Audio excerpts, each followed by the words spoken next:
I'm Jason Hammond, and today I want to walk you through replacing a deadbolt or installing a smart lock. Not the whole job, but the teaser version. Enough that you can decide whether this is a 30-minute Saturday project or whether the door itself is going to fight you. Here's the scene.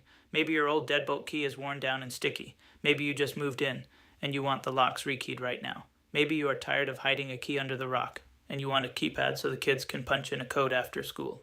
Whatever brought you here, the job itself is mostly a Phillips screwdriver and about 20 minutes. But there is one number that stops more first-timers than anything else. That number is the backset, the distance from the edge of the door to the center of the bolt hole. It is either 2 3/8 inches or 2 3/4 inches. Measure before you buy, or you buy a lock that does not fit.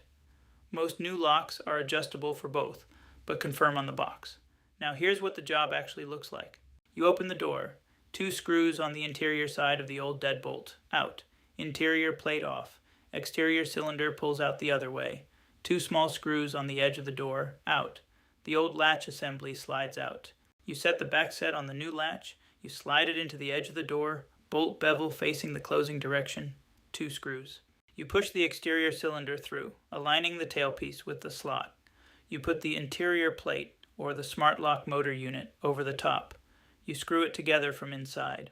If it is a smart lock, batteries go in. You open the app, you pair over Bluetooth, and you calibrate the lock and unlock positions. Then you test the bolt into the strike plate, the mistakes that double this job, buying the wrong backset and making a second trip to the store, forgetting to align the tailpiece with the latch slot, which leaves you with a lock that feels right but will not turn, cross-threading the mounting screws, and leaving the original 3/4 inch strike plate screws in the frame, which means your expensive new lock is held in by 1/2 inch of soft pine. And one more thing. While you are right there, swap the short strike plate screws for 3-inch wood screws that reach the framing stud behind the jamb.